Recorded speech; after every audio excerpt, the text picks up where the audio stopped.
Election commission ने कहा कि बिहार में वोटर लिस्ट का स्पेसिफिक इंटेंसिव रिवीजन यानी कि एसआईआर एक स्टैट्यूटरी प्रोसेस है जो रूल्स के मुताबिक चल रही है। उन्होंने बताया कि नाम हटाना आर्बिट्ररी नहीं है बल्कि बूथ लेवल पर हाउस टू हाउस वेरिफिकेशन के बाद किया जा रहा है। कमीशन ने यह भी बताया कि हटाए गए नामों में ज़्यादातर जो लोग हैं वो डेथ या तो उनकी हो गई है तो वो माइग्रेट कर गए हैं या फिर डुप्लीकेट रजिस्ट्रेशन है उनका। साथ ही उन्होंने बताया कि नाम हटाने से पहले लोगों को पर्याप्त समय दिया गया था और अपॉर्चुनिटी दी गई थी कि वो अपना ऑब्जेक्शन दर्ज करवा लें।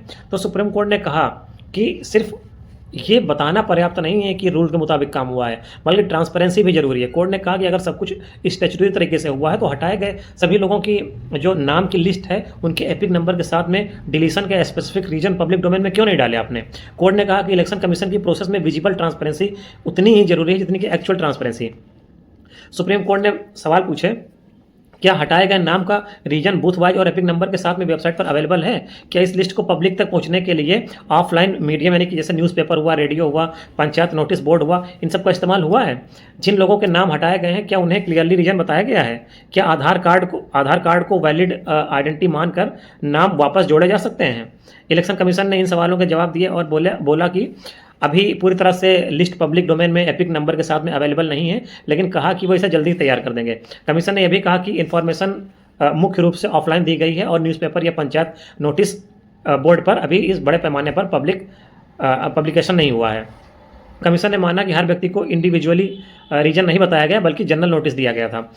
कमीशन ने कहा कि आधार कार्ड एक वैलिड आइडेंटिटी है लेकिन इसे नाम की कंफर्मेशन के लिए मैंडेटरी मानना कॉन्स्टिट्यूशनली बाइंडिंग नहीं है, फिर भी वे कोर्ट के निर्देश पर इसे एक्सेप्ट कर लेंगे।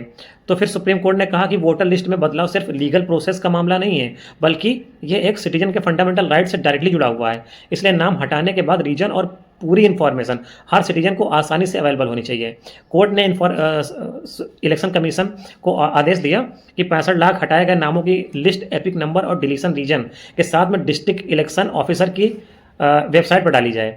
ये लिस्ट बूथ वाइज हो और आसानी से सर्चेबल हो। Newspaper, radio, TV, social media, panchayat और ब्लॉक ऑफिस में इनका वाइड पब्लिसिटी किया जाए।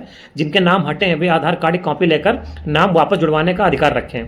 22 अगस्त 2025 तक कंप्लायंस रिपोर्ट कोर्ट में जमा हो, ऐसा सुप्रीम कोर्ट ने बोला। तो एक तरह से ये देखा जाए कि जो आर्गूमेंट इलेक्शन कमीशन रख रहा था सुप्रीम कोर्ट ने उन सबको रिजेक्ट कर दिया, खारिज कर दिया।